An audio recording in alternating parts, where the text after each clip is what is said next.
Le thème qu'on va essayer d'aborder ensemble cette semaine a été intitulé « Vivre en paix avec les autres ». D'accord? Ça, c'est donc le thème.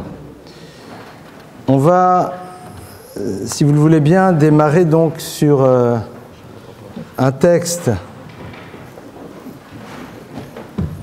donc, que l'on va lire cette semaine.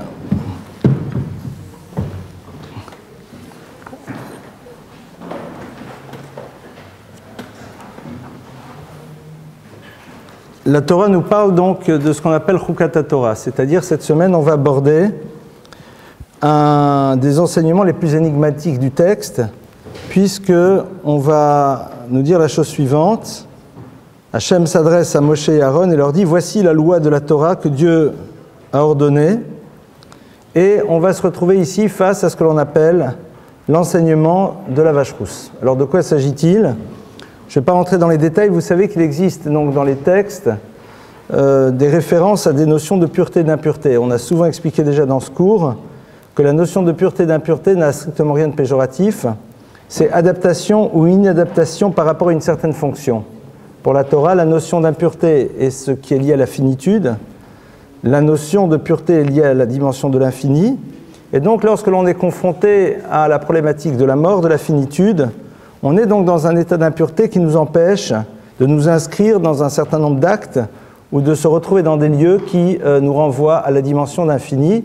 Entre autres, on ne peut pas pénétrer le Beth Amikdash, c'est-à-dire le sanctuaire à Jérusalem ou le sanctuaire du désert, parce qu'ils sont par essence le lieu privilégié de rencontre avec le divin, qui est donc le principe même de l'infini.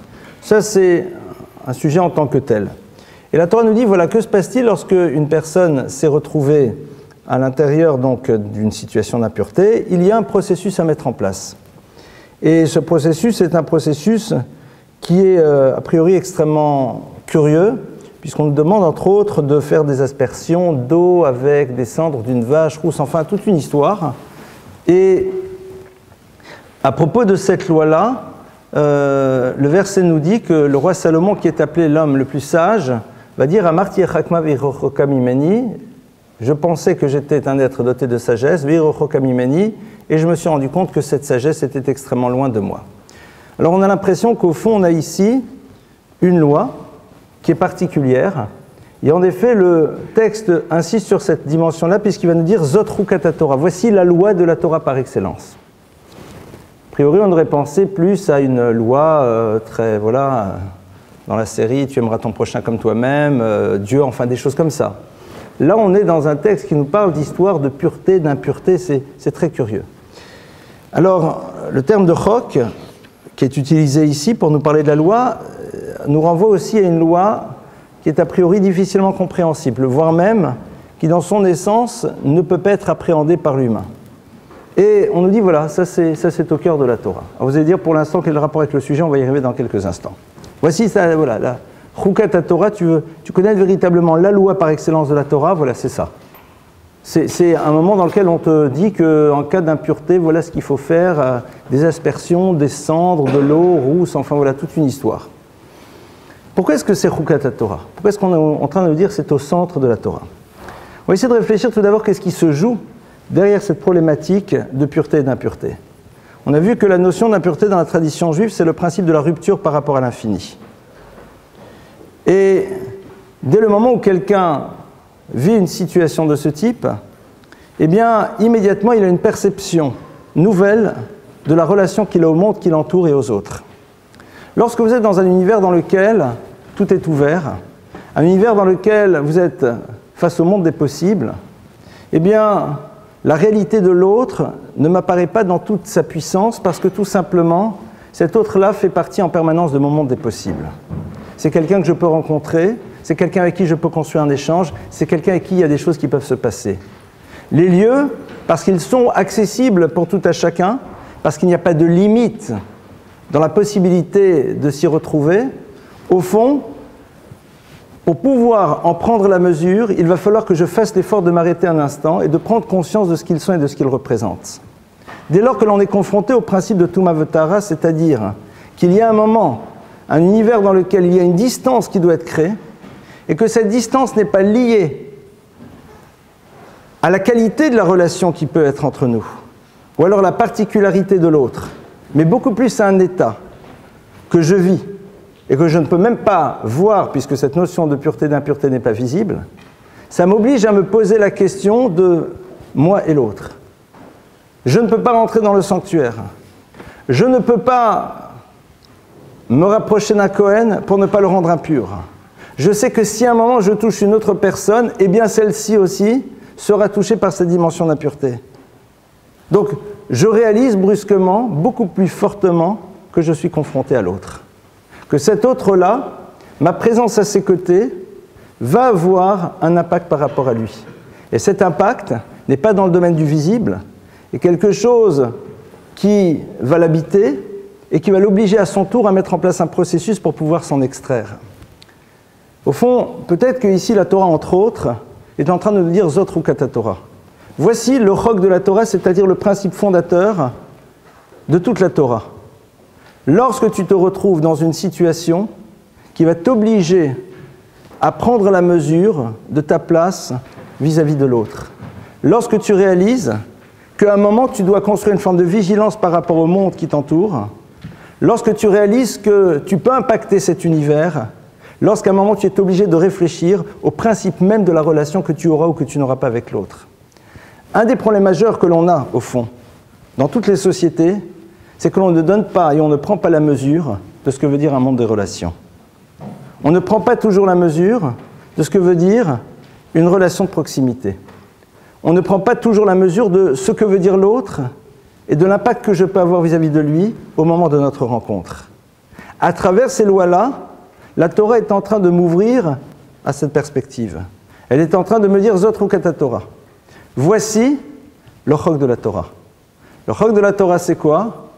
Lorsque tu es face à des lois qui vont t'obliger à aller dans l'univers de la perception de ce que veut dire véritablement l'autre. Et le texte va continuer, et il va y avoir aussi une curiosité dans tous ces processus de purification et d'impurification, c'est qu'il va y avoir donc à un moment quelqu'un qui intervient pour purifier. Alors il va faire une aspersion avec de l'eau, et ce qui est intéressant, c'est que la Torah nous dit, voilà, il y a ici un phénomène particulier, c'est que celui qui est en train de mettre en place ce processus vis-à-vis du tiers, pour que celui-ci sorte de son état d'impureté, eh bien celui-ci à ce moment-là va devenir impur. Comme une forme de système de vase communicant, mais au moment où je permets à l'autre de le devenir, moi-même je le deviens. Alors bien sûr, vous n'allez pas dire que c'est un système qui se mord la queue, parce qu'au bout d'un moment on ne s'en sort jamais, parce que les catégories d'impureté ne sont pas les mêmes. Mais ça, je ne vais pas rentrer, c'est des lois un peu plus techniques. Qu'est-ce qu'on est en train de nous dire? Alors bien sûr, il y a ici quelque chose qui semble nous dépasser, mais au niveau de la symbolique, on a peut-être encore un autre enseignement que la Torah est en train de nous dire. Sache qu'au moment où tu interviens vis-à-vis de l'autre, que tu le veuilles ou pas, cet autre va avoir un retentissement vis-à-vis de toi.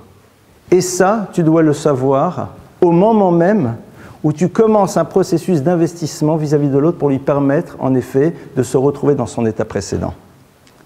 La personne qui est là et qui va asperger, elle sait qu'au moment où elle va asperger, elle-même va devenir impure. C'est-à-dire qu'à un moment, elle va être impactée, que tu le veuilles ou pas. Il va pouvoir faire un travail sur lui-même par la suite, mais il n'y a pas de neutralité au moment où se crée la relation.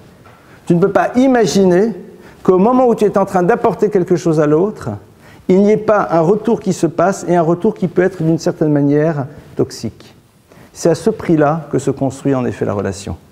D'être prêt à un moment à ne plus être dans le même état au moment où on a apporté, parce que tout simplement l'autre a besoin de moi, parce qu'il n'y a qu'une personne à l'extérieur qui peut l'aider à sortir de son état d'impureté. Il ne peut pas s'asperger lui-même.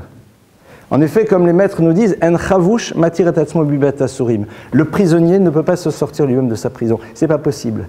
Il est enfermé dans son histoire. Il a besoin à un moment de la présence du tiers qui va l'aider à s'extraire de la situation dans laquelle il se trouve.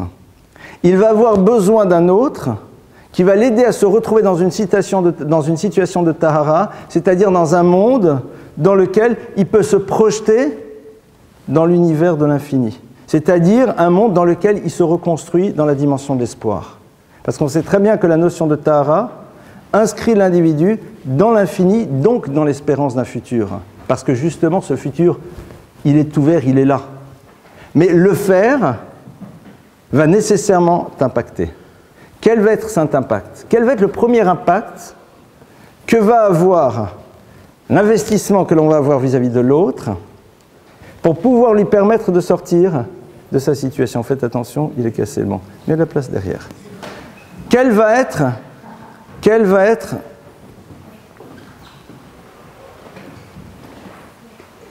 qu'est-ce qui va se passer?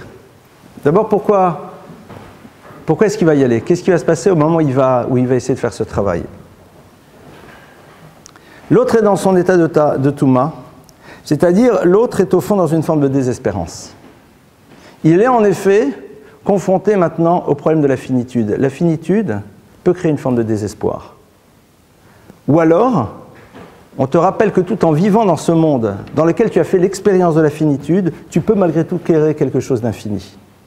Au moment où l'individu se confronte à l'univers de la Touma, de l'impureté, il réalise au fond cette dimension qui habite l'existence. Elle peut créer chez lui une forme d'enfermement, elle peut créer chez lui une forme d'angoisse. À ce moment-là, le tiers, qu'est-ce qu'il va faire? Il va venir, il va asperger. C'est-à-dire, il va dire, sache qu'au fond, on peut s'inscrire dans quelque chose malgré tout d'infini. Comment cela? À travers le processus que je suis en train de mettre en place. C'est-à-dire, lorsque l'autre est suffisamment important pour que l'on soit prêt à renoncer à quelque chose de nous-mêmes pour lui permettre de se projeter dans un futur. C'est-à-dire que celui qui est là, qui va asperger, personne n'oblige. Il est là, et tu t'es rendu impur, c'est-à-dire tu es confronté à ton angoisse, tu es confronté à ta peur, tu es confronté à ta difficulté. Mais si à un moment je t'aide à t'en sortir, il va y avoir un lien. Donc quelque part ça va m'habiter, ça va me toucher, c'est quelque chose qui va à un moment peut-être me bouleverser. Il y aura peut-être une certaine forme de toxicité dans cet échange parce que cette problématique qui t'angoisse, brusquement elle va devenir mienne. Et donc, je ne vais pas en sortir indemne. Mais c'est justement là où se situe le secret de ce qui permet d'être dans l'infini. Dans cette liberté que l'on se donne, d'enlever une partie de notre bien-être pour construire le bien-être de l'autre. Dans la liberté que la Torah me propose, de pouvoir être dans ce renoncement. Ça, c'est donc Zot Chukat Torah. C'est la loi de la Torah. C'est-à-dire, si cette notion-là, on ne l'a pas intégrée, alors tout l'univers des relations ne pourra pas être construit comme la Torah nous le propose. Parce qu'à un moment, je ne peux pas envisager une quelconque forme de relation si je ne suis pas prêt à vivre une certaine forme de renoncement, voire même que cette relation génère chez moi une nécessité par la suite de m'extraire de quelque chose qui ne faisait pas partie de moi avant qu'elle ne commence. D'ailleurs, on voit bien que cette notion de... J'ai encore de la place ici, là-bas, je vais amener des ouvreuses bientôt. Là, la Torah nous dit, on voit ça dans une Mishnah qui nous dit « Kne locha chaver ». Vous vous rappelez, on avait vu une fois cette Mishnah qui nous dit « Kne locha chaver ». Kne, ça veut dire « achète locha », pour toi, chaver, un ami. Et on s'était posé la question, pourquoi est-ce que la Mishnah nous dit « achète-toi un ami » Parce qu'a priori, un ami, ce n'est pas quelque chose qu'on achète. Et la Mishnah nous dit non. Kne locha chaver, lorsque tu achètes quelque chose, tu es obligé à renoncer à quelque chose qui t'appartient. C'est-à-dire, si tu veux véritablement que l'autre, il existe, que l'autre, il soit le chaver, c'est-à-dire que l'autre sente qu'il est important pour quelqu'un, parce que le chaver, c'est l'ami. L'ami, c'est celui qui réalise qu'il existe pour quelqu'un. Alors, pour ça, il faut que tu renonces à quelque chose. Si tu veux que cette notion-là, elle soit présente dans ta vie, renonce à une dimension. Maintenant, on va un petit peu avancer dans le texte. Et le texte donc, nous explique tout ce processus. Donc on a vu comment, au moment même où je permets à l'autre de s'extraire de sa problématique, de sa finitude, de son angoisse, à ce moment-là, moi aussi, j'en suis affecté, c'est évident. Et que c'est à ce prix-là, au fond, que l'autre pourra s'en sortir. Donc d'une certaine manière, on est obligé de prendre des risques. les hypochondriaques de leur confort psychique ne font pas partie de ce que la Torah propose. C'est-à-dire que tu ne peux pas à un moment sans arrêt chercher à te protéger, c'est pas possible. Tu ne peux pas sans arrêt te protéger, c'est pas possible. Tu es obligé de prendre le risque. Tu es obligé à un moment de savoir que pour donner à l'autre la possibilité de se projeter, toi-même, tu vas être impacté, c'est évident. C'est intéressant de voir que on retrouve cette notion là à plusieurs endroits de la Torah. On sait que la libération du peuple d'Israël, elle commence à travers quoi? À travers le moment où Moïse sort du lieu dans lequel il se trouve, totalement, a priori, cadre sympathique et agréable, puisqu'il a grandi quand même dans le palais du Pharaon. Et le texte nous dit, Moshe sort vers ses frères et voit leur souffrance. Et le texte nous dit, il a mis ses yeux et son cœur pour pouvoir souffrir leur souffrance. Pourquoi est-ce que le texte a-t-il besoin de te dire ça? Pourquoi est-ce que la Torah ne nous dit pas qu'au fond le processus de libération, mais c'est qu'un jour Moïse il se réveille, et puis Dieu le fait sortir, et puis il se retrouve dans le désert, et Dieu se révèle et dit, vas-y, tu vas les sortir. Shalom, salut. Tout va bien. Qu'est-ce qu'on a besoin de nous dire que Vayetse Moshe Alecha, Moshe est sorti vers ses frères. Mais ça ne change rien. Au niveau a priori du processus de libération du peuple d'Israël, le fait que Moïse sorte d'aller vers ses frères ou pas ne changera strictement rien. Si Dieu l'a choisi pour être à un moment celui qui va aller chez le Pharaon et qui va lui dire « ça y est, le peuple juif doit sortir », ça se fera. Le texte va plus loin, il nous dit « Vaïgdal Moshe » et Moshe a grandi. C'est-à-dire que Moshe devient adulte, mais qu'est-ce qui définit la dimension adulte de Moshe? Ce n'est pas ni son âge, ni les poils de barbe éventuels, c'est Vayetse Alecha Vayar B'Sivlotam. La capacité qu'il a à un moment de prendre le risque de se confronter à une réalité qui va le bouleverser. De prendre le risque de se confronter, non pas juste à un savoir, mais à un regard. Parce que lorsque l'on voit les choses, à ce moment-là, elles nous habitent beaucoup plus profondément. Il ne pourra rien faire. On ne verra d'ailleurs jamais Moïse venir chez Dieu et dire « mais Dieu, c'est pas sympa ». À un moment, il y aura un dialogue, quand Dieu lui dira « va les sortir », et Moïse dira « oui, mais enfin, depuis le moment où tu m'as demandé de les sortir, ça devient plus compliqué ». Mais à ce moment-là, il se rend bien compte que lui, en tout cas, il n'a pas de domaine d'intervention possible. Qu'est-ce qu'il peut faire? Rien. Alors qu'est-ce qu'il fait? Il devient Moshe. Il devient Moïse. Comment est-ce qu'il devient Moïse? Comment est-ce qu'il le devient? De manière très simple. « Vayetse Alechav » en mettant de côté justement son confort psychologique, en ne cherchant pas à se protéger, en faisant telle sorte d'être bouleversé sans que ce bouleversement n'ait a priori un quelconque impact dans la résolution du problème. Parce qu'au fond, ça ne changera rien. En deux mots, il se donne les moyens de mal dormir. Et c'est là où véritablement la relation elle se construit. Et c'est là où, en effet, il peut devenir celui qui va pouvoir assumer cette responsabilité de sortir le peuple d'Israël d'Égypte. C'est-à-dire que c'est là où il nous montre cette idée que, dans lequel Israël, à un moment, l'autre, c'est celui qui va te mettre dans des zones d'inconfort. L'autre, c'est celui qui va te bouleverser. Non pas juste à travers ce qu'il est, mais à travers sa souffrance. L'autre, c'est celui qui va t'altérer.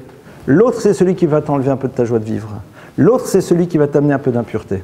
Clairement, sache-le. C'est évident. Tu ne peux pas sortir indemne d'une rencontre. C'est pas possible. C'est pas possible. Parce qu'il y a quelque chose qui va te bouger à l'intérieur de toi. Tu dormiras moins bien. Tu dormiras moins bien. Et si tu dors toujours de la même manière, alors tu dois te poser la question de savoir véritablement qui tu as vu en face de toi. Ou qui tu es toi, si tu arrives à dormir de la même manière. Ça, c'est le préambule à la Géoula, ça c'est le préambule à la libération. Donc cette notion-là, on voit qu'elle s'appelle Chukat HaTorah, c'est-à-dire elle est au cœur, et elle est en même temps aussi donc présente au moment de la libération du peuple d'Israël. On va essayer de continuer. Et comment j'avais intitulé exactement le titre du cours? Vivre en paix avec les autres. Voilà, parce que je dis bien que j'étais en train d'y arriver, mais... On va continuer maintenant sur la base de cela. Donc qu'est-ce qu'on a vu? Ça c'est le point de départ. À partir du moment où en effet pour la Torah c'est un chok, c'est-à-dire c'est au centre. À partir du moment où la Geoula, c'est-à-dire la libération, ne peut exister qu'à ce prix-là, alors en effet, on arrive vers notre sujet. Qu'est-ce qui fait que l'on ne vit pas en paix avec l'autre? C'est parce que l'autre me dérange. Mais la Torah dit, mais l'autre doit te déranger. L'autre doit te poser un problème. L'autre, dans la rencontre que tu as avec lui, doit te donner l'envie de t'en séparer, parce qu'à un moment, il te pose une difficulté, mais la Torah, elle te dit, mais c'est ça que j'attends de toi, c'est que tu restes. Parce que vivre en paix, dans la confrontation à quelqu'un qui est à ma propre image, c'est pas ce que la Torah attend. La Torah n'attend pas de l'homme qu'il s'installe dans un système dans lequel la paix sera liée au fait qu'il n'y a pas d'antagonisme possible parce qu'on ne se bat pas avec soi-même ou avec son clone. C'est pas intéressant. La Torah, justement, elle est pour cette confrontation. Elle te dit, voilà, Zotrukat Torah, voici la loi centrale de la Torah. Comment ça se passe? Quelqu'un est dans une situation. Cette situation, c'est une situation de traumatisme, on va dire. Et quelque part, la rencontre avec cette personne, elle va te toucher, elle va t'impacter, elle va te faire du mal. Ta première réaction serait, mais qu'est-ce que je vais me rapprocher de cette personne? La notion de paix, c'est tout simplement être capable d'être dans une proximité permanente avec un tiers que j'aurais envie de mettre de côté. Parce que la paix n'a de sens que dans la mesure où il peut y avoir à un moment rupture. Ose shalom mimroma, vuyase shalom ale, nous dit le texte. Celui qui fait la paix aux cieux, qu'il fasse la paix chez nous. C'est quoi la paix des cieux? Pourquoi ils se battent là-haut? Comment s'appellent les cieux en hébreu? Shamaim. Shamaim, c'est deux mots. Esh ou Maim. Esh, le feu, Maim, c'est l'eau. Deux éléments qui structurellement sont antagonistes et qui malgré tout arrivent ensemble à créer quelque chose de nouveau. C'est-à-dire que la notion de shalom n'existe que parce que justement il y en a un antagonisme possible. Et c'est là où on crée quelque chose de totalement nouveau qui n'aurait jamais pu exister. S'il n'y avait pas eu cet antagonisme possible, alors il n'y aurait pas eu quelque chose de nouveau qui existe. Vivre en paix avec les autres n'a de sens que dans la mesure où cet autre est à l'origine d'un antagonisme possible. Vous allez me dire, mais quoi, ça veut dire qu'il faut créer des... Oui, il ne faut pas les créer, il faut les découvrir. C'est-à-dire qu'il faut réaliser que parfois, nos relations de proximité sont inconsciemment, consciemment extrêmement bien choisies, avec celles et ceux qui ne nous bouleverseront pas. Et comme on n'a pas envie d'être dans le conflit, alors on s'éloigne de ceux qui à un moment pourraient générer le conflit à l'intérieur de la relation. On n'a pas envie de celui qui va m'obliger à un moment à m'énerver. On préfère s'en écarter. C'est-à-dire que d'une certaine manière, notre paix n'en est pas une. Parce qu'elle est l'absence de possibilité de paix, puisque l'idée du conflit ne peut pas exister. On parle de Shalom Bayit, par exemple, de la paix dans les ménages. Pourquoi est-ce qu'on parle de paix dans les ménages? Parce que le lieu du couple, c'est le lieu par excellence du conflit. Parce que structurellement parlant, on ne peut pas coexister un homme et une femme. Qu'on le veuille ou pas, c'est pas possible. On a des modes de fonctionnement qui sont radicalement différents. Qu'on le veuille ou pas. Et la Torah me dit, mais il va falloir qu'à un moment, pour créer l'histoire, tu te confrontes au quotidien avec quelqu'un qui quelque part te bouleverse. À l'image de cette impureté qui est là et qui fait que je vais être atteint, je vais être altéré, il va y avoir quelque chose qui me touche. Elle dit voilà, c'est comme ça qu'on construit l'histoire. C'est comme ça que Akadosh Baruch Hu veut que l'univers fonctionne. Parce que c'est un lieu dans lequel l'homme révèle qu'il est au-dessus de l'ange, c'est-à-dire il est dans la capacité du dépassement. Les malachim, les anges, ne sont qu'à travers leur fonction. L'homme a une fonction qu'il découvre. La fonction qu'il découvre, c'est celle qui s'est créée à travers sa capacité de se dépasser. Il n'a pas de programme. Il a une réalité qu'il va découvrir. Comment créer cet univers, donc, créer cet univers de paix, de shalom dans le monde des relations? On va essayer de continuer un petit peu dans la paracha. La paracha va nous dire un peu plus tard aussi Zot Torah Adam Kamut Beoel. Elle va nous dire maintenant que je t'ai dit Chok Torah, la loi de la Torah par excellence. Voici Zot la Torah. Je vais te dire c'est quoi la Torah. On t'a dit que c'est quoi la loi essentielle. On va dire maintenant on va t'expliquer c'est quoi la Torah. Adam Kamut Boel, et de nouveau on se retrouve dans une histoire un peu scabreuse, l'homme qui meurt dans la tente. On dit attends, qu'est-ce qui se passe? Voici Zot la Torah. Voici la Torah. Adam Kamut Boel. Un homme qui meurt dans la tente. Waouh! C'est un peu violent. Et bien sûr, nos maîtres expliquent tout de suite qu'ici, il s'agit donc de Ohel, de la tente, c'est-à-dire de l'univers dans lequel l'homme apprend sa référence, c'est-à-dire la Torah. Super. Quel est le rapport avec la mort?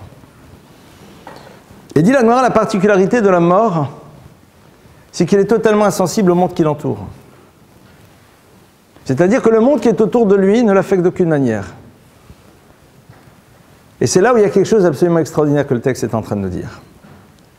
La Torah est en train de nous apprendre précédemment que pour pouvoir vivre en paix avec les autres, il faut que le concept de l'antagonisme soit présent. Parce qu'on ne peut pas parler de paix s'il n'y a pas de notion d'antagonisme, et quelque part, ce que la Torah attend, c'est de prendre ce risque, de se confronter à quelqu'un, d'être dans cette relation tout en sachant en quoi elle va m'impacter, en quoi elle va m'altérer, en quoi à un moment elle va m'obliger à renoncer à une partie de moi-même, clairement. Qu'est-ce qui donne à quelqu'un la force de le faire? Qu'est-ce qui fait qu'on va y arriver? Zot Torah Adam Kamut Boel. Lorsque l'individu va d'abord se confronter à quelque chose qui s'appelle la Torah. C'est quoi la Torah? C'est un univers qui à un moment a une valeur en tant que tel. C'est-à-dire un univers qui n'est altéré par strictement rien. La Torah est infinie et la Torah n'est jamais altérée d'une quelconque manière. À l'image de la personne morte, qui est totalement insensible au monde qui est autour. On peut hurler, chanter, danser, faire ce que vous voulez, ça ne change rien. L'univers de la Torah est un univers inaltérable. C'est-à-dire que ce qui permet à quelqu'un de rentrer à l'intérieur de cette démarche dans la relation à l'autre, pour créer cette paix, c'est parce qu'il a installé à l'intérieur de lui à un moment la Torah. C'est-à-dire, il a un point de référence qui lui-même ne sera jamais altérable, qui lui-même ne sera jamais impacté par toutes les rencontres qu'il pourra faire. Lui-même en tant qu'individu, au niveau de son psychisme, au niveau de ses émotions, sera touché. Et quelque part, c'est ça le prix de la paix.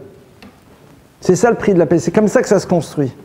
C'est ça qu'Akadosh Baruch Hu attend de nous, dans cet antagonisme. Mais comment est-ce que j'arrive à fonctionner de cette manière si à un moment j'ai un point de rencontre avec quelque chose qui reste un absolu? Pourquoi? Parce que si, en effet, je me laisse impacter par la rencontre à l'autre, alors au bout d'un moment, cet impact peut m'amener à me retrouver déviant de mon chemin. Si mon point de référence ne peut pas l'être, alors même si cet impact me touche, mon point de référence restant le même, je peux toujours reprendre le chemin qui doit être le mien. Et c'est pour ça que tout le processus de Tara, de purification, passe à travers l'eau. Parce que la Torah est symbolisée par l'eau. C'est-à-dire, qu'est-ce qui te permet de retrouver ton état originel? C'est de te rappeler que tu as face à toi une référence qui est absolue. Je ne sais pas si je suis suffisamment explicite, parce que moi j'ai l'impression que je me comprends, mais est-ce que... C'était peut-être pas ça que vous attendiez sur un thème comme ça, hein, j'en sais rien. Que cette notion de paix, donc, comme on l'a vu, elle se confronte, elle se construit dans cette confrontation et dans cette altération de moi-même. Mais cette altération n'est pas définitive. Pourquoi? Parce que j'ai une référence qui est absolue. J'ai une référence qui elle-même ne sera jamais altérée. Et donc, quelque part, je m'y relie à nouveau et je me retrouve totalement moi-même. Ça, c'est le processus de l'étude. Ce n'est qu'à travers l'étude que l'homme se retrouve pleinement lui-même. Vous allez dire, mais attends, mais l'autre m'a impacté, je suis atteint, je suis touché. Comment je retrouve mon état originel? Il y avait un maître qui s'appelait Rav Shabtai Cohen, plus connu sous le nom du Shach. Il a vécu en Pologne à l'époque des grandes croisades, des grands, en tout cas, pogroms de Chmielnicki. Vous avez sûrement entendu parler de cette période Xerot Tartat, c'est-à-dire il y a plus de 500 ans, les hordes cosaques qui ont fait des dizaines, voire des centaines de milliers de morts. C'est-à-dire qu'à cette époque aussi, il y a eu une forme de Shoah qui a eu lieu. C'était terrible. Rav Shabtai HaKohen était un maître qui vivait à cette époque. Et il avait une petite fille. Et un jour, il était marié, il avait des enfants. Et un jour, les Cosaques sont arrivés. Tout le monde prend la fuite. Et lui a réussi à fuir avec sa petite fille. Et il a vécu dans des conditions et dans une angoisse terrible. Rav Shabtai HaKohen, quand vous lisez ces textes de commentaires sur la loi juive, vous dites c'est pas possible, c'est un ordinateur. C'est-à-dire vous avez des textes qui sont là, qui ont été écrits donc en 1500, 1600, avec des centaines et des centaines de références. C'est pas juste une pensée, ce sont des références. C'est un savoir gigantesque. Et des références toutes exactes. Il a écrit son commentaire sur le Choshen Mishpat, c'est-à-dire le plus compliqué, au moment où il était en fuite. C'est-à-dire au moment où il y avait lui, sa fille et sa mémoire. Et rien d'autre. En proie à l'angoisse des Cosaques qui arrivaient, ne sachant pas ce qu'était devenu sa famille. Et c'est là où il va réussir à écrire ce commentaire qui fait force de loi jusqu'à aujourd'hui. Et quand vous le lisez, vous dites, c'est pas possible. Comment un être humain peut-il avoir un tel monceau de connaissances, aussi bien organisé, une telle brillance dans l'analyse, c'est énorme. Quand vous rentrez dans le monde de l'étude, c'est colossal. C'est à la limite inimaginable. Or, c'est là. Et vous les retrouvez dans les éditions de 1600, 1700 et tout, donc c'est pas un truc nouveau. Qu'est-ce qui s'est passé? Il était confronté à quelque chose qui altère, une souffrance, quelque chose qui à un moment vous enlève de votre quiétude, quelque chose qui bouleverse. Et à quoi il s'est raccroché à son étude? C'est-à-dire qu'au moment où en effet l'homme se retrouve face à l'étude de la Torah, il se retrouve face à quelque chose qui a une dimension qui est absolue et qui peut en effet, à ce moment-là, réparer cette dimension qui a été altérée à l'intérieur de nous. C'est la raison pour laquelle on voit que pour la Torah, on ne peut d'aucune manière séparer l'univers de la relation à l'autre et l'univers de l'étude. Ce sont deux choses qui sont totalement indissociables. Alors la première raison, on pourrait la dire, elle est simple, c'est que tu ne peux pas te retrouver juste dans une relation spirituelle sans oublier que tu as un autre en face de toi. C'est évident, c'est vrai. C'est sûr. À tel point que les maîtres du Talmud nous disent que Kol Mishesh Botor Avedim Mogmilut Chasadim Domesh que Mishenu Eloka. La Gemara nous dit que tout celui qui a de l'étude du savoir et n'a pas Gmilut Chasadim, c'est-à-dire cette démarche d'altérité dans laquelle il se confronte à l'autre et à son manque pour lui donner, on considère que Dieu n'existe pas pour lui. C'est-à-dire qu'au fond, le projet divin ne se retrouve pas chez quelqu'un comme ça. Parce qu'il a juste un savoir. Or, ce savoir, il a du sens parce que, il permet de se traduire dans le monde des relations. Et puis surtout, ce savoir, il est là pour pouvoir permettre à l'homme qui, dans justement le monde de la Gmilut Chasadim, de l'altérité, de la confrontation à l'autre et à sa souffrance et de ce que ça a impacté sur lui permet de retrouver sa dimension originelle. Si à un moment tu enlèves la Torah de la Gmilut Chasadim, tu es écrabouillé. Ou alors tu n'es pas dans la Gmilut Chasadim. Parce que quelque part, c'est trop dur. Souvent, les gens disent, mais attendez, les rabbinim, les maîtres, ils n'ont pas de thérapeute chez qui ils vont se décharger, ils n'ont pas de superviseur. Ils n'ont pas un moment, des individus qui leur permettent d'exprimer leurs difficultés au regard de tout ce qu'ils voient, ce qu'ils entendent, de toute cette confrontation à des souffrances, à des questions, à des choses terribles, qui les altèrent, qui touchent, qui font mal. Loulé Torah Shashwai Azavatibani, dit David Ameler. Si ce n'était Torah Shashwai, ma Torah, qui est comme un jeu, et on va tout de suite comprendre tout de suite, Azavatibani, j'aurais été totalement perdu. David Ameler, qui est le roi d'Israël, donc celui qui par excellence, et là il s'en prend plein la figure tous les jours. Parce que David Ameler est décrit par la Gemara comme étant le roi qui tous les jours se trouve confronté au peuple et à ses souffrances, à leur manque, à leurs difficultés, à leurs angoisses. Il est là, il n'est pas dans son palais, puis il y a les... Non, on n'est pas dans l'univers des présidences et autres. Le roi, il est là, il s'en prend plein la figure. Loulé Torah Tracha Shuai Azavatiboni. Si ce n'était la Torah, qui est comme un jeu, J-E-U, Azavatiboni. Rav Tatz, dans un de ses livres, pose la question et donne une explication absolument lumineuse. Il dit, pourquoi Torah Trashashua? La Torah, c'est comme un jeu. Et cette Torah-là, elle va permettre justement de permettre à l'individu de ne pas avoir besoin d'un tiers pour pouvoir réparer ce qui a été altéré de par la rencontre avec l'autre. Elle lui permet en effet de créer une forme d'auto-réparation. Comment ça? Shahashua, c'est un jeu. Arrêtez-vous un instant et rappelez-vous, quand vous jouiez, je ne parle pas du jeu de cartes pour gagner de l'argent. Observez un enfant quand il joue. Un enfant qui joue seul. Pas un enfant qui joue au Monopoly, au machin, au Ruimi. Il joue. Il se suffit à lui-même. Le jeu génère du bonheur. Il n'a rien créé peut-être. Il n'a pas réussi à faire son Lego. Il est là et il joue. L'acte du jeu est un acte de bonheur. Ce n'est pas un acte qui procure du bonheur parce que tu as créé quelque chose, parce que tu as réalisé quelque chose, parce que tu as monté quelque chose. Le fait de jouer, c'est un acte de bonheur. L'enfant joue et il est heureux. L'étude de la Torah Shahashua, c'est la même chose. Ce que les gens ne comprennent pas. Les gens n'arrivent pas à comprendre comment cette étude en tant que telle crée une jubilation, crée une joie, est un pansement, est un élément qui répare. Shahashua. Ça, on a fait ce qu'on appelle la sgoula, c'est-à-dire la dimension qui nous dépasse, qui est présente à l'intérieur de la Torah. Et c'est celle-là donc qui permet à l'homme d'être justement dans cette relation dans laquelle il va réussir à aimer l'autre. Il va réussir en effet à créer le shalom, l'harmonie avec l'autre. Pourquoi? Parce que cette harmonie, il l'a construite à travers la confrontation qu'il altère. Mais en même temps, cette Torah lui permet de réparer cette dimension qui s'est altérée. Au moment de son étude, au moment où il fait une mitzvah, totalement, ces éléments-là, eh bien, brusquement, sont cicatrisés. Ça, c'est en effet ce que le texte est en train de dire. Zot HaTorah, le point de départ. Chukat HaTorah, le principe fondateur de la Torah, c'est quoi? Tuma V'Tahara.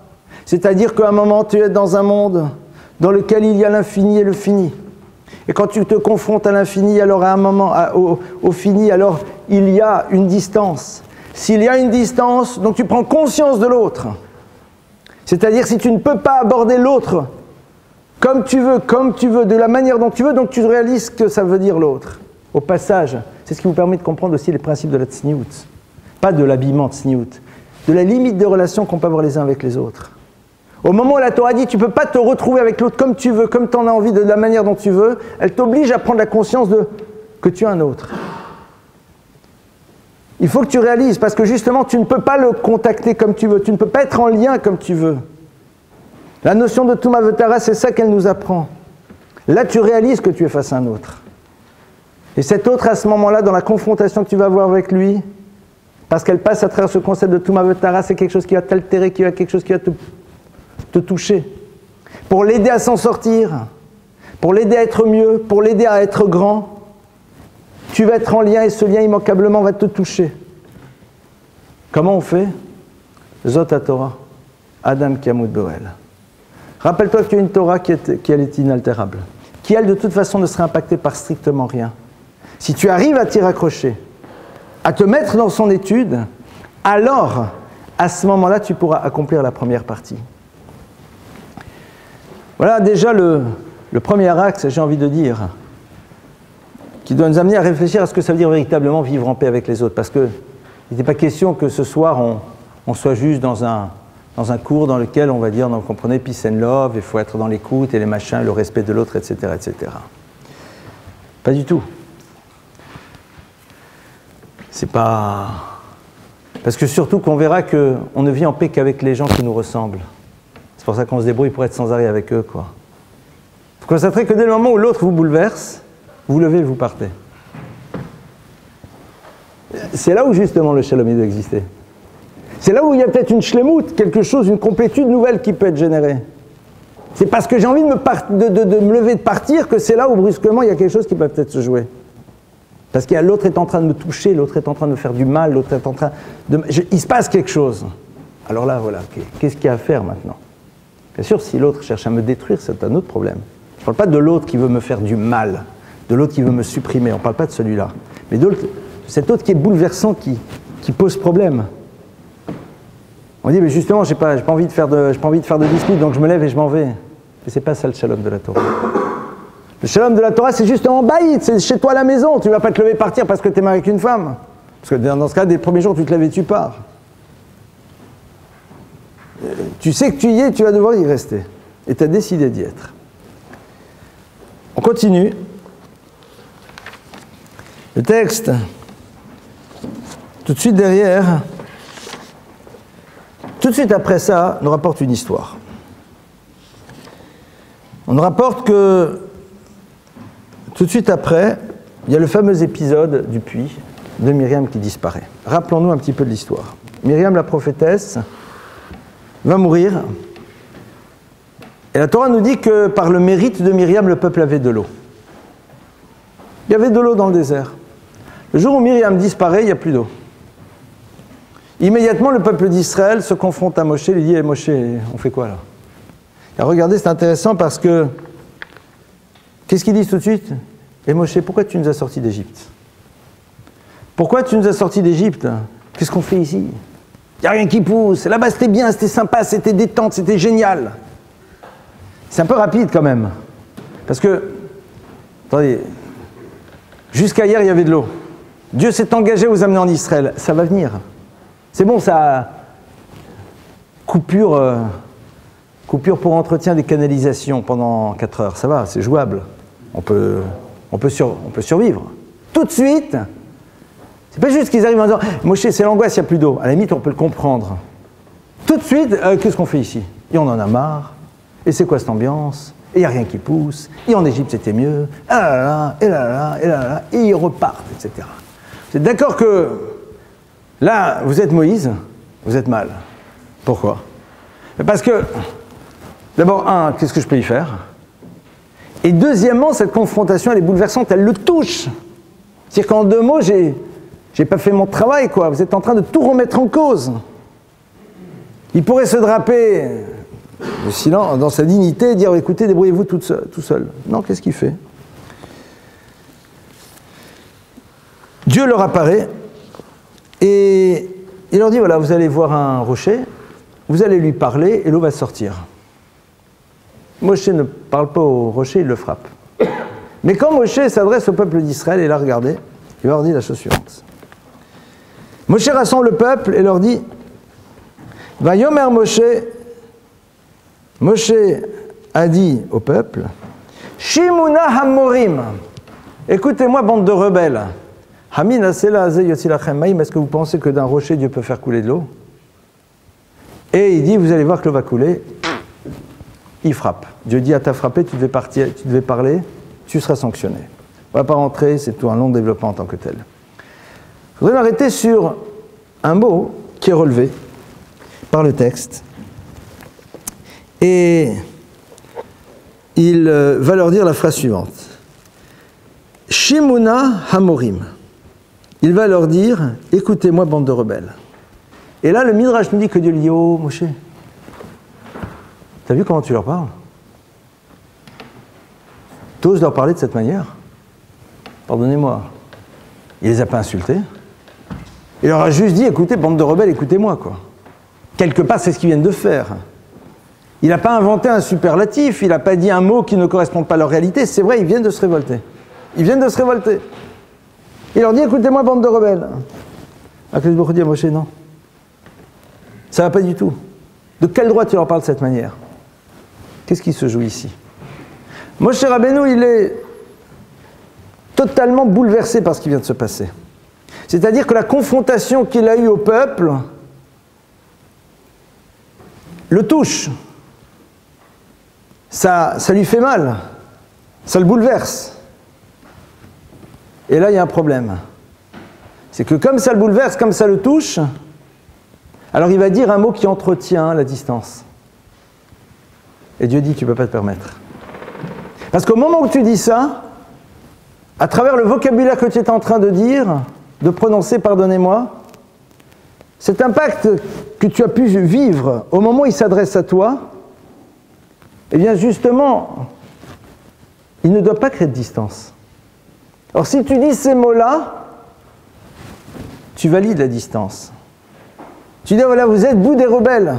Donc en 2 mots, tu te débarrasses de la souffrance que tu viens de vivre à travers leur manière d'agir vis-à-vis de toi.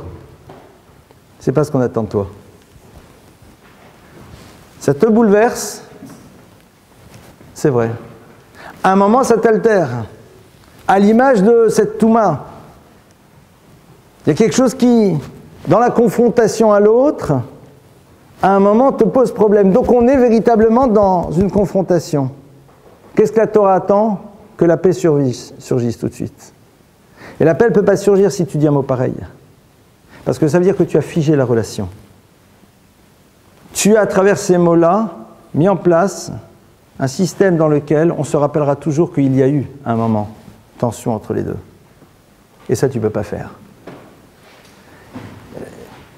Au niveau de Moshe Rabbeinu, c'est une faute.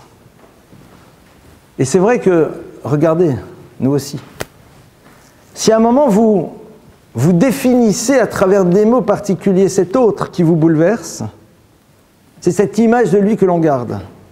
Donc l'univers de l'harmonie ne pourra jamais être présent. Ne faites jamais l'erreur, ne faisons jamais l'erreur, on en fait tous partie. De dire un mot, même pas à l'autre, mais à soi-même, qui définit cet autre au moment où il nous pose problème. Quel abruti celui-là, ou celle-là. Au moment où tu le dis, alors qu'est-ce qui se passe? C'est ça qui va rester.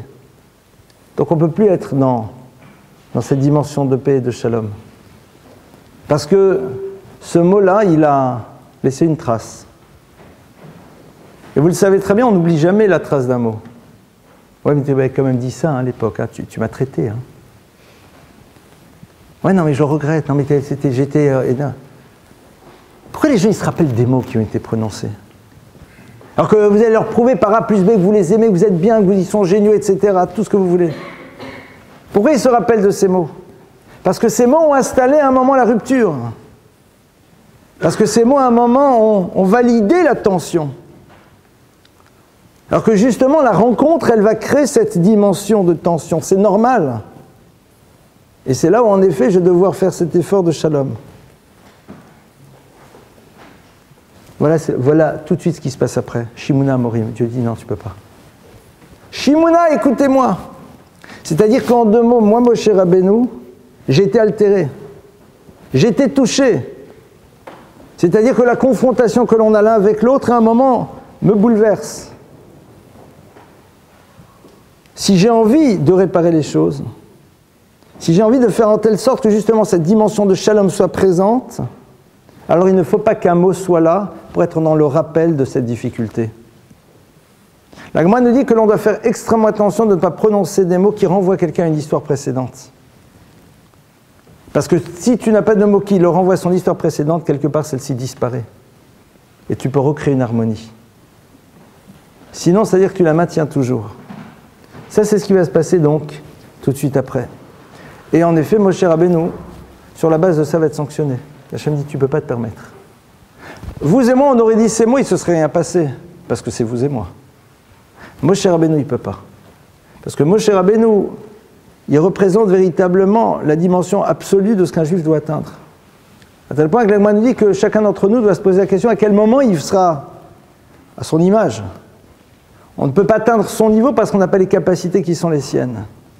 Mais si la Torah nous dit, voilà, c'est une faute, ça veut dire que ça vient nous apprendre à nous aussi quelque chose dans notre vie. Vivre en paix avec les autres, c'est faire en telle sorte de ne pas installer le souvenir du moment dans lequel il y a eu tension. Et pour ne pas installer le souvenir de ce moment, alors il ne faut pas dire des mots qui en effet parlent de cette tension. C'est intéressant parce que on préfère dire qu'il y a un monde de difficultés, un problème. Mais ça ne sert à rien au fond d'avoir des mots qui définissent, d'avoir des mots qui montrent qu'à un moment j'ai validé la distance. Vous parlez d'une situation, vous parlez de faits, mais vous n'utiliserez jamais de mots, dit la Torah, qui définissent l'autre au moment où il y a eu en effet problème de conflit. Parce que ce mot-là créera un souvenir et quelque part la notion de paix ne pourra jamais véritablement s'installer. Comment est-ce qu'on fait au quotidien pour réussir à faire ça? Alors on a une option A, qui n'est pas celle que la Torah nous propose, c'est de ne jamais créer de confrontation. C'est-à-dire de ne vivre qu'avec soi-même ou avec ceux qui nous ressemblent. Ça, c'est pas possible. Ça, c'est pas possible, c'est tout sauf le clan d'Israël. La Torah dit que, à partir du moment où tu es quelque part, tu ne dois pas te protéger de la dimension bouleversante que va représenter l'autre dans ta vie. C'est pas possible. Ah, mais ça va m'affecter, ça va m'impacter, ça va m'enlever quelque chose, c'est vrai. Zotrukat Torah, ça c'est la loi de la Torah. Ça c'est la loi de la Torah. C'est comme ça que ça fonctionne.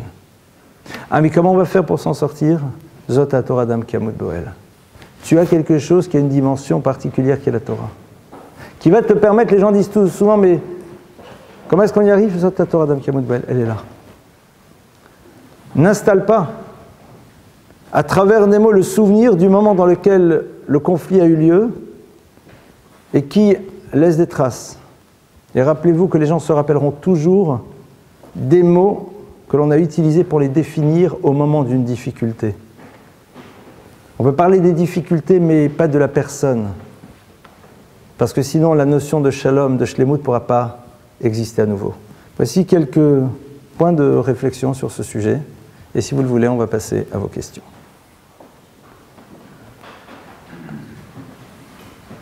Allez-y.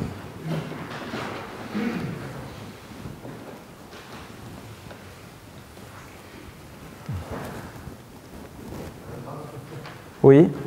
Vous avez dit que la Torah, c'est un amusement. J'ai pas dit un amusement, j'ai dit c'est un jeu. C'est pas la même chose. Amusement et jeu, c'est pas la même chose.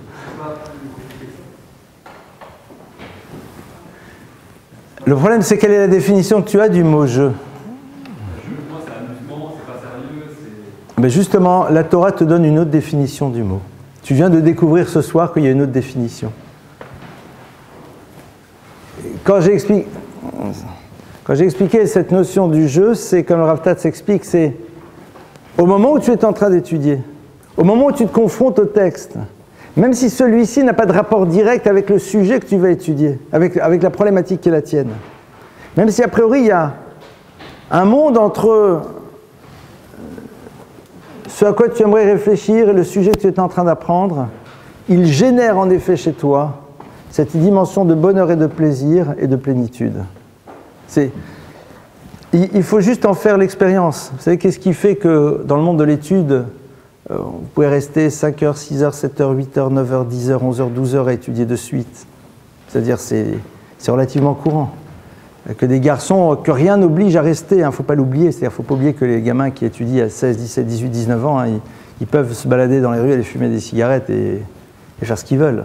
Qu'est-ce qu'il fait? Il n'y a pas de flicage, il n'y a rien. Ils sont là, chachouim. C'est-à-dire, le jour où on y goûte vraiment, le jour où on goûte au plaisir de l'étude, au plaisir véritablement à sa dimension de comme l'enfant, le jour où il fait l'expérience du jeu, tu dis mais pourquoi tu kiffes? Explique-moi. Bon, t'es là, mais attends, mais tu t'amuses, tu mets le truc comme ça, et après tu refais tomber, ah, ça te fait rigoler, tu le refais. On va sûrement trouver un psy qui va vous faire une théorie à 2,50 francs, mais Tachles, mon frère. T'es en train de jouer. Qu'est-ce qui se passe? On va dire que le jeu est structurant, tout ce que vous voulez, il n'y a aucun problème. Il y a un plaisir en tant que tel. Vous pouvez l'expliquer à la limite, c'est pas le sujet. On te dit, voilà, la Torah, c'est la même chose. C'est que, tu dis, mais attends, je comprends pas. C'est comme celui qui est en train de jouer. Tu comprends pas, mais tu le vois dans son plaisir. C'est intéressant parce qu'on ne récuse pas le plaisir de celui qui est en train de jouer. À la limite même, on l'observe, on sourit et on est content de le voir. Mais c'est très, très compliqué de voir que l'étude peut être plaisir en tant que tel et non pas à travers le résultat qu'elle peut produire. On est dans un monde dans lequel la plupart du temps le savoir peut éventuellement procurer un plaisir, soit parce qu'il nous ouvre les portes d'un pouvoir, soit parce qu'il nous donne la possibilité d'accéder à un univers professionnel ou autre. L'étude en tant que telle, et dont tu ne te rassasies pas, la génialité au fond, c'est que tu ne t'en rassasies jamais. Je vous avais raconté une fois l'histoire, et après on reviendra au sujet. Vous vous rappelez l'histoire de ce rabbin qui a été recruté dans une communauté. Et le président de la communauté a payé au rabbin aussi le logement de fonction, il paye tout, hein. Le salaire, le logement, l'électricité, tout, super. Et puis le soir, quand il passe devant le logement du rabbin, il voit souvent que la lumière est allumée très tard. Alors il dit, bon, on voit bien que c'est pas lui qui paye l'électricité, quoi. Et 2 heures du matin, la lumière est allumée. Donc un jour, il dit, mais ça se fait pas, quand même, c'est le rabbin, on va... Bon, alors un jour, un peu gêné, il dit, écoutez, monsieur le rabbin, voilà, je voulais juste manquer, est-ce que tout va bien chez vous? Tout le monde va bien, vous avez peut-être des soucis et tout. Il dit, pourquoi? Enfin, non, tout va bien. Il dit, non, parce que comme il m'arrive de passer très tard devant chez vous, et je vois qu'il y a encore de la lumière, je me dis peut-être qu'il y a un enfant malade, enfin, je sais pas trop. Alors, il dit, non, non, non, tout va bien. Il dit, mais oui, ça allumé très tard parce que j'étudie. Ah, bon, d'accord, excusez-moi, monsieur le rabbin. Quelque temps après, le rabbin s'en va. Non, non, il ne faut pas rire encore maintenant. Quelque temps après, le rabbin s'en va. Et puis, il faut recruter un autre rabbin. Dans 2 minutes, vous allez rire. Et donc, le rabbin est là. Le président de la communauté, qui ne connaît pas grand-chose, écrit, on va dire, au syndicat des rabbins, ou je ne sais pas comment, si ça existe. Il dit, voilà, excusez-nous, on a besoin d'un nouveau rabbin, mais si ça ne vous dérange pas, envoyez-nous maintenant un rabbin qui ait terminé ses études. C'est-à-dire, c'est cette notion-là de sha'ashua. Cette notion de sha'ashua. D'accord. Et ce qui est intéressant, c'est de voir que les maîtres du Klal Israël, quand vous les voyez étudier, vous vous rendez compte qu'ils sont dans un autre monde. Et ils sont tellement dans la réalité quand vous les abordez après. Ils sont totalement dans la réalité du monde. Mais quand ils étudient, vous avez l'impression que c'est ailleurs, une forme de déconnexion absolue. Sha'ashua. Votre question, oui? Moi, je voulais vous demander ce que vous pensez du rôle de la communication dans la paix à l'autre, et souvent le manque de communication, ça biaise la relation qu'on a avec l'autre. Et dans ce cas-là, l'étude de la Torah paraît que c'est pas forcément... Alors, pardonne-moi, je vais redire mon propos parce que je me suis peut-être fait mal comprendre. On a vu que la notion de confrontation, elle est fondamentale. C'est-à-dire que dans la rencontre, l'autre va me bouleverser. L'autre va à un moment me toucher. L'autre va à un moment m'obliger à faire un effort sur moi-même. Il va se passer quelque chose. On pourrait, en effet, à ce moment-là, s'imaginer que je ne choisis qu'un univers de rencontre dans lequel il y a strictement rien qui me touche, c'est-à-dire de quelqu'un dont je suis sûr qu'il n'y aurait rien de bouleversant. On te dit ici, toute rencontre, que tu le veuilles ou pas, elle sera bouleversante. Tu as le droit de choisir un univers neutre. Maintenant, tu dis, mais ça ne m'intéresse pas. L'étude de la Torah te permet de faire disparaître cet impact négatif que ça peut avoir à l'intérieur de toi. Clairement. Maintenant, je te donne un exemple très simple. Tu as une amie. Cette amie-là, à un moment, tu la rencontres et puis, quelque part, elle est dans sa difficulté. Et donc, au moment où elle te parle de sa difficulté, quelque part, ça te touche, ça t'affecte, ça te fait du mal. Alors, tu vas dire, je ne suis pas intéressé. Vivre en paix avec les autres, c'est justement réussir à utiliser ce principe de la Torah pour pouvoir te retrouver dans cette harmonie, dans la confrontation avec quelqu'un qui pose problème à l'image de l'eau et du feu, et malgré tout, et inventer quelque chose de nouveau. Maintenant, toi, tu parles d'un autre problème. Qu'est-ce qu'on fait quand on est rentré dans un monde de conflit? Mais je n'ai pas du tout parlé de ça. Je ne sais pas si vous avez remarqué, je n'ai pas parlé de l'univers du conflit. J'ai parlé de l'univers de la rencontre qui me touche. Parce que l'autre est dans sa souffrance, dans sa difficulté, dans son interrogation, dans son besoin, dans ce que tu veux. Maintenant, tu poses, qu'est-ce qu'on fait quand on est dans un monde de conflit? Quand la personne est dans la souffrance, mais qu'elle n'est pas dans la mesure de la communiquer. C'est-à-dire? Une pudeur à ne pas transmettre, ne pas discuter d'une souffrance qui est là, et du coup, on va la faire avancer. Si tu es prête à recevoir la souffrance de l'autre, à un moment, cette souffrance s'ouvrira à toi, sache-le. Mais pourquoi tu es prête à t'ouvrir à la souffrance de l'autre? C'est que tu n'as pas peur de ce qu'elle va impacter chez toi. Dans la mesure où on prend le risque, alors l'autre, à un moment, s'ouvre, d'une manière ou d'une autre, en tout cas, te donne des petites clés. Si je ne suis pas prêt parce que je veux me protéger, à ce moment-là, il n'y a pas de raison que l'autre s'ouvre à moi. Et souvent, les gens se ferment lorsqu'ils sont imaginés qu'en face d'eux, on était prêt à recevoir leur souffrance. et que quelque part on les a mis de côté parce qu'on n'avait pas envie de l'autre au moment de sa difficulté. Alors dans ce cas-là, il décide que c'est terminé. C'est pas pour rien qu'il y a certaines personnes à qui on s'adresse plus et d'autres on s'adresse moins. Mais c'est un travail que chacun d'entre nous peut faire. Parce qu'à un moment, tu es ouvert à. Parce que tu sais que c'est ce que la Torah te demande d'être. Parce que c'est ça le shalom. C'est-à-dire la rencontre de deux choses, d'une chose qui, quand elle se rencontre, ça, c'est difficile, il se passe quelque chose, l'un peut faire du mal à l'autre, c'est vrai. C'est là où il y a le shalom qui arrive. C'est là où l'étude de la Torah, elle aide profondément, tu n'es pas obligé d'avoir ton superviseur et d'autres choses qui te permettent d'évacuer. Parce que justement, elle crée cet effet, cette dimension apaisante. Pourquoi? C'est comme ça. C'est une réalité. Maintenant, tu poses la question du conflit. Comment est-ce qu'on fait quand on est en conflit? Je me suis demandé au début du cours, est-ce que j'allais axer aussi là-dessus, puis je me suis rendu compte qu'on n'avait sans doute pas le temps. C'est quoi un conflit au fond? Pourquoi est-ce qu'on est en conflit? On est en conflit parce qu'on n'a pas appris à dire les choses avec les mots, avec des mots. Dès le moment où on arrive à dire des choses avec des mots, on n'est plus dans le conflit. Le premier conflit d'histoire, c'est quoi? C'est Caïn et Abel. Pardon? Oui, mais le conflit de l'histoire, de notre histoire. Tu as raison. Mais ce n'est pas un conflit là-bas, c'est une discussion. Ce n'est pas la même chose. Les anges, bonne remarque, quand Dieu dit qu'il veut créer l'homme, ils disent non, on n'est pas d'accord. D'accord? Ils sont dans un échange. Chacun amène un argument. Si tu penses à ça en tout cas. Là, c'est l'autre qui est insupportable. Là, on est dans le conflit dans le sens où il y a une forme d'opposition réelle entre les deux. Parce que Caïn veut s'approprier des choses, Èvel veut s'approprier des choses, et donc à ce moment-là, il y a confrontation. Qu'est-ce qui se passe? Il y a tout sauf une parole. Le texte nous dit que Vaïhi, Caïn Bassadé, quand ils sont dans les champs, alors, quand Èvel est dans les champs, Caïn se lève et le tue. Et dit le Midrash, il le tue comment? Dans le dos. C'est-à-dire, c'est l'antithèse d'une possibilité de parole. Il n'y a même pas une rencontre des visages dans lequel tu vois l'autre qui arrive en disant comme ça, tu dis tiens, il se passe quelque chose. Parce que dès le moment où l'autre te dit, à travers son visage, à travers un geste, qu'il y a une difficulté, à ce moment-là, en effet, on peut reconstruire. À ce moment-là, en effet, on peut retrouver le shalom. Justement, dès le moment où l'autre prend le risque que le problème se règle en te l'exposant. C'est-à-dire que le mot, même agressif, c'est un appel à une parole de ta part.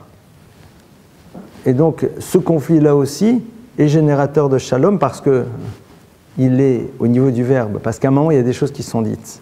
Caïn et Èvel, c'est la rupture totale. Je ne veux même pas que l'autre sache. Je ne veux même pas que l'autre sache et, au fond, ça ne m'intéresse pas. C'est-à-dire que l'autre, au fond, ça ne m'intéresse même pas qu'il fasse partie de mon existence, je le tue. Ça, c'est en effet ce qui s'est passé avec eux. Autre question? Oui.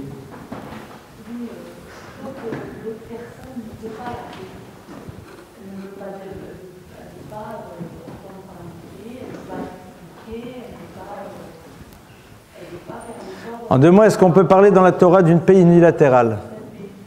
Est-ce que la paix unilatérale existe dans la Torah? C'est ça ta question. Unilatérale, c'est-à-dire que moi je suis en paix avec l'autre, mais l'autre n'est pas en paix avec moi. Voilà. Alors, donc voilà la réponse. Donc la réponse justement c'est ça.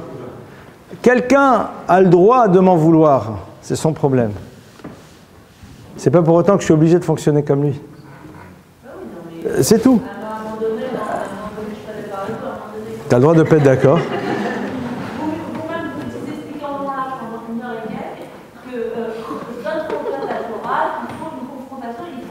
Mais justement. Donc, ne me dites pas maintenant une question, une réponse banale. Non, mais la réponse, si. Alors, je ne sais pas si elle est banale ou pas. Un instant, j'essaie de répondre. Je vais pas, bien sûr. Chut, s'il vous plaît, on fera les commentaires de texte après. Donc, vous avez raison. Vous ne pouvez pas forcer quelqu'un à être en paix. Mais vous pouvez, vous, malgré tout, être en paix avec cette personne. C'est-à-dire que je suis d'accord, je suis bien d'accord avec vous. Je suis d'accord avec vous. Qu'en effet, ce n'est pas simple d'être en paix avec quelqu'un alors que cette personne ne le désire pas. Mais ce qui est important, c'est de savoir qu'est-ce que moi je vis vis-à-vis de l'autre, et ce que l'autre a décidé de vivre vis-à-vis de moi, c'est son problème. C'est ce que le texte nous dit. Ani shalom v'chiadaber, hem ala milchama. Je suis paix, v'chiadaber, et c'est aussi ce que j'exprime. Hem ala milchama, eux sont dans l'univers du conflit. C'est-à-dire que la personne peut être dans l'univers du shalom, même si l'autre est dans l'univers de la milchama. Ce qui m'intéresse, c'est comment je me positionne moi vis-à-vis du tiers. La manière dont le tiers se positionne vis-à-vis de moi, c'est son histoire. C'est vrai que c'est pas simple à vivre, mais c'est comme ça en tout cas qu'on peut faire. C'est une question ou une remarque? Non, c'est une question. Vas-y. Par rapport à la question de tous les humains, vous savez que votre père est comme la nôtre. C'est Hachem, c'est la paracha, donc vous êtes obligé juif. Parce que c'est C'est quoi la question? Est-ce que vous avez compris comme moi? Parce que Hachem, c'est la mère de l'humanité, de chaque humain. La Torah, j'entends, très bien. J'ai entendu la question. J'ai entendu ta question. Donc maintenant, je vais y répondre. Alors, je ne vais pas... Chut, non, plus vous allez rire, plus ça sera compliqué. J'entends... Rabbi... Chut, et... Chut, j'entends ta question. J'entends ta question. Est-ce que tu es d'accord de me laisser répondre? Est-ce que tu es d'accord de me laisser répondre? Je te remercie. Alors, s'il vous plaît... Chut, s'il vous plaît, merci. Alors, pour répondre à ta question, en tout cas de ce que j'en ai compris, il est évident que l'origine de l'histoire et de l'humanité provient du Créateur, et donc il est évident que la dimension juive n'existe pas au début de l'histoire. Si c'est ça, là, en tout cas, si j'ai bien compris la question, ce concept n'existe pas. Il est celui qui va émerger après la faute du premier homme, qui symbolise la totalité de l'humanité, le moment dans lequel il va y avoir une partie d'elle-même qui va avoir cette responsabilité de transporter, de véhiculer la parole de Dieu dans le monde. Voilà. Autre question?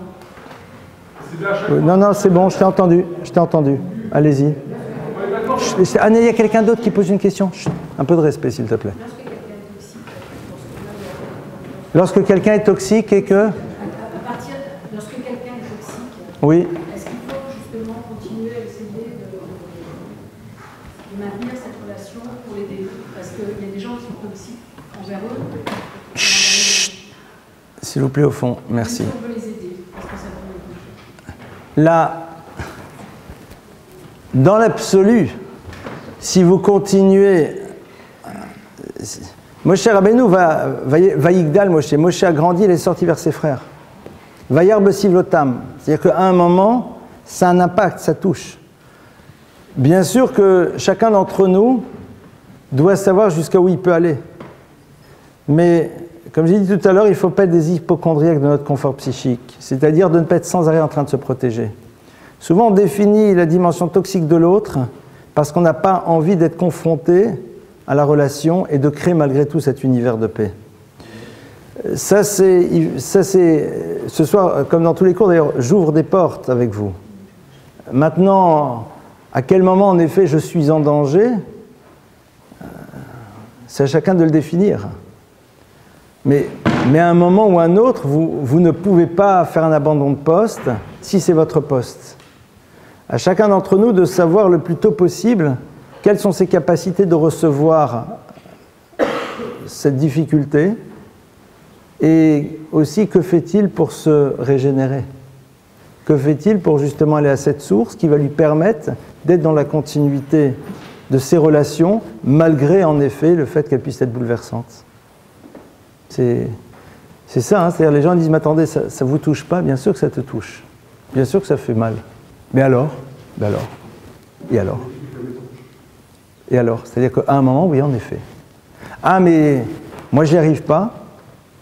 Alors, pose-toi la question de savoir s'il va chercher cette dimension régénérante. Je vous donne, attendez, ceux qu'on appelle les maîtres par excellence dans le clan d'Israël. Dans nos générations, on en a connu quelques-uns. Le plus connu, sans doute, était le Rabbi de Lubavitch et d'autres. Vous savez tout ce qu'ils avaient sur la tête? Mais attendez, mais comment vous pouvez survivre quand vous entendez toutes les tsarotes du clan d'Israël, toutes les souffrances du peuple juif? Vous croyez que les gens ils venaient chez lui pour dire « Moi, je vous annonce une bonne nouvelle, tout va bien ». Et donc il vous dit ça, mais attendez, ils sont 1 sur 1000. Et souvent quand ils viennent, c'est quand ils sont venus d'abord lui dire, vous savez, ils sont venus le voir 15 fois pour les galères, et puis là, comment ça se passe? L'oulet Torah Torah Shashwai. Alors ce sont des êtres d'exception, mais vous avez le droit de le devenir aussi.